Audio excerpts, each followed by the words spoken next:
नमस्कार, मैं हूं अनुराग मालवी और देश दिन भर में हम चर्चा करते हैं उन चर्चाओं की, उन मुद्दों की जो देश में दिन भर चर्चा में रहते हैं। और आजकल देश में एक नई चर्चा है और वो चर्चा है कि क्या भारतीय जनता पार्टी का जनाधार घट रहा है। क्योंकि पहले लोकसभा चुनाव के परिणाम और उसके बाद विधानसभा उपचुनाव के परिणाम और ऐसे में बढ़ती हुई सियासी हलचलें और जो मुद्दे मोदी सरकार के खिलाफ जा रहे हैं उनका जोर पकड़ना। चलिए इसी पर चर्चा करते हैं आज देश दिन भर में। क्या भारतीय जनता पार्टी का जनाधार घट रहा है? ये चर्चाएं अचानक शुरू हो गई। दरअसल जिस तरह से लोकसभा चुनाव के परिणाम आए उसके बाद में भले ही विपक्ष सरकार में नहीं आया, लेकिन जो नंबर्स आए उससे भारतीय जनता पार्टी जहां थोड़ी सी डाउन दिख रही है वहीं पे विपक्ष अप हो रहा है। और इंडिया और एनडीए के बीच में थोड़ा सा जो है ये समीकरण जब और बदल जाता है जिस समय 13 सीटों पर उपचुनाव होते हैं देश में और सिर्फ भारतीय जनता पार्टी को 2 सीटें मिलती हैं। और यहीं से जो है सब कुछ उथल पुथल सा महसूस होने लगता है। देश में कई सारी चर्चाएं शुरू होने लगती है। हालांकि लोकसभा चुनाव अभी हुए हैं, अभी 5 साल बाकी हैं, पर ये चर्चाएं क्यों हो रही हैं? आने वाले समय में कई बड़े राज्यों में उपचुनाव नहीं, विधानसभा चुनाव है और इन विधानसभा चुनाव में क्या होगा ये बहुत महत्वपूर्ण हो जाएगा। सिर्फ इतना नहीं, राज्यसभा के नंबर्स भी जो हैं वो सीधे सीधे प्रभावित होते जा रहे हैं। और इन तमाम चीजों के बीच में बड़े बड़े घोटालों की बातें होने लगी है। सबसे बड़ा स्कैम नीट के बाद में तो कहीं ना कहीं तूफान आ गया है देश में। जिस तरह से पिछले 10 सालों में हमने कभी नहीं देखा कि नरेंद्र मोदी की सरकार के खिलाफ इतनी आवाजें उठ रही हो, वो उठने लगी हैं। तो क्या वाकई में ढलान पर है भारतीय जनता पार्टी? क्या लोकप्रियता घट रही है पीएम मोदी की? ये सवाल खड़े होने लगे हैं। कई सारे बड़े और भी कारण हैं, क्योंकि मोदी सरकार पे कोई बड़ा दाग नहीं लगा हम देखें पिछले 10 सालों में तो। लेकिन अचानक से ये क्या होने लगा? परिणामों में एक अलग सी जो है वेव नजर आने लगी। बेरोजगारी की खूब जमकर बातें होने लगी। कहीं ना कहीं जो सफरनिज्म की बात होती थी, हिंदुत्व की बात होती, वो भी दरकिनार नजर आ रही है। राम मंदिर वाले मुद्दे पर इसलिए सवाल उठने लगे क्योंकि अयोध्या जहां पर है वो फैजाबाद लोकसभा सीट भाजपा हार जाती है।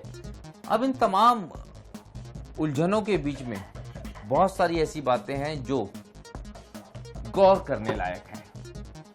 ये समझने की बात है कि आखिर ऐसा क्या हुआ कि भारतीय जनता पार्टी लो कॉन्फिडेंट है, विपक्ष एकदम जोश में नजर आ रहा है। विपक्ष ने ऐसा क्या हासिल कर लिया?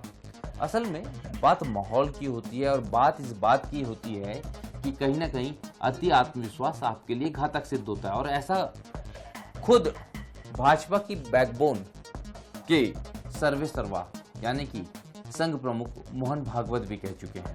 और यहीं से भारतीय जनता पार्टी को काम करने की जरूरत है, मनोबल गिराने की जरूरत नहीं है। लेकिन दूसरी तरफ अगर हम कांग्रेस की बात करते हैं तो कांग्रेस का मनोबल जरूर बढ़ा है, लेकिन कांग्रेस विपक्ष में रह के कम नंबरों के साथ भी इतने उत्साह में आ जाते हैं कि उनके लिए भी मुश्किलें हैं। एक तरफ अति उत्साह और दूसरी तरफ अति आत्मविश्वास। शायद यहीं पर परेशानियां है, लेकिन ये परेशानियां इन पार्टियों की नहीं है, ये जनता की हो जाती है। क्योंकि ऐसे में कई बार चुनाव परिणाम एक तरफा आते हैं, या सत्ता जो है बहुत मजबूत हो जाती है, या फिर विपक्ष बहुत कमजोर हो जाता है। ये तमाम चीजों पर गौर करने वाली बात है। और इन सब के बीच में देश का बजट आने वाला है। देश का बजट जो आएगा वो एक बार फिर फ्रीबीज वाला बजट ना हो जाए, क्योंकि लोकसभा चुनाव के परिणाम और विधानसभा उपचुनाव के परिणामों ने कहीं ना कहीं भारतीय जनता पार्टी को थोड़ा सा जो है आगाह किया है। लेकिन अब बीजेपी बड़े राज्यों में जीतने के लिए कुछ ऐसी पॉलिसीज इन बजट में ला सकती है जो फ्रीबीज हो। और अगर फ्रीबीज होगा तो देश के आम आदमी, खासतौर पे मिडिल क्लास पे बड़ा असर पड़ेगा। लेकिन इतना ही नहीं होगा, इसका असर शेयर मार्केट पे भी पड़ेगा, देश की इकोनॉमिक्स पर भी पड़ेगा।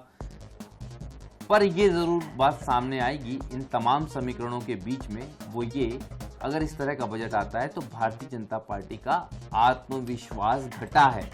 आत्मविश्वास ही नहीं घटा, आत्मबल भी घटा है और ये सीधे सीधे इससे इंगित हो जाएगा। लेकिन विपक्ष का जो हौसला बढ़ा है, ये जो हौसला बढ़ा है ये कितना कायम रहेगा? क्योंकि कभी भी हवा निकल जाती है। बहुत सारी चीजें ऐसी होती हैं जो आपको ये बताती हैं कि छोटी छोटी चीजों से खुश होने से आप बड़ी बड़ी कामयाबी को दूर कर देते हो। विपक्ष की स्थिति भी कुछ ऐसी ही नजर आने लगती है।